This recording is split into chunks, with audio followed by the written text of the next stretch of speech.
Welcome, in front of me is a CUBOT X20, and today I'll show you a couple tweaks and tricks you can do on this device. So to get started, we're gonna go with the device theme as the first one, and you can quickly access it in the settings. There's the settings button, and under display you will find the device theme. Now by default it is set to be automatic based on the wallpaper, so if you have a dark wallpaper it will set a dark theme, and if you have a light wallpaper, well, obviously it's gonna set a light one. But you can basically cap it to be like permanent, dark or light. Now obviously this is not really a dark mode, as you can see. It just kind of gives you accent areas, like for instance notifications, where you will have this semi-dark mode. So it's not as prominent, for instance, as the actual dark mode, which extends to basically all the default applications and so on. So anyway, moving on to the next option, it's going to be the show password option, and it kind of sounds simple and also counterintuitive because it does the exact opposite of it. So let me just first show you area, like for instance Wi-Fi connection. When you tap on some kind of Wi-Fi to connect to it, you'll have the password area, and when you start typing the password, it does, not this area, there we go, password. So when you start typing it, it does show you the letter for like a second or so before it disappears, so you technically could see the entire password when someone is typing it. So to actually change this, we can go into the settings and security and location, scroll down, and you will have this show password option, and by default it is turned on. So if we disable it and now go back to our Wi-Fi connection, start typing, you can already see there is an immediate dot in the area. Now you can still see that we have the little letter popping up here whenever you press the button, but to be honest this is a little bit harder to see compared to this being basically shown in a sequence. Now moving on to the next option, it's going to be the screen pinning option. Now this is something that you could use or utilize when you're lending your phone to someone. I don't know, maybe someone said that they need to make a call or stuff like that. And this basically allows you to lock them into an application that, as an example, they claim they need to use, so they don't go rummaging around your device checking all different things that you might have on there. So let's open up settings again. Navigate back to the security and location. I want to select the advanced option, and then at the bottom you will have screen pinning, which by default it's off. Now let's select on, and we have the option to lock device when unpinning. So what this will allow you to do, because normally if you just turn it on, if someone figures out how to unpin, which in here we have, what is it? So we have open overview to pin it. Let's see.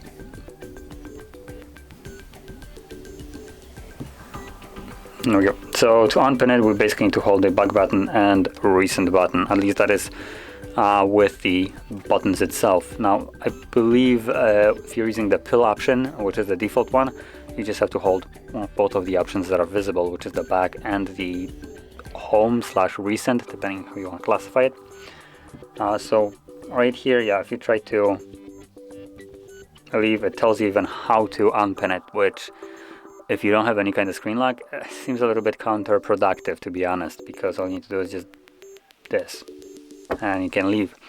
So what you can do is go back here to screen pinning and also check that lock device when unpinning. Now this will force you to set up a screen lock on it if you don't have any. So I'm just going to quickly set one up. And there we go. So now if I lock this device, or not device but up, if I try to unpin it, it might show me how to do it, but if I do it, bam, the device is locked. So I would need to know the pattern to actually unlock the device and then continue to, well, leave the application. So it's a, I would say, fairly decent application in terms of like securities. Or not application, but just a feature. Now anyway, let's move on to the next option, which is just a simple split screen. Now personally, I like to use split screen along with YouTube. It allows me to watch YouTube videos, or listen to them at least, without actually needing to pay any subscription, and actually do other things on my device. So let's start off by opening up YouTube application, because I just prefer to have it on top. So I'll start off with it because that will open it up on top always, the first application that you want to split screen with. So again, let's tap on the YouTube icon and then select split screen. And voila, it's already in split screen.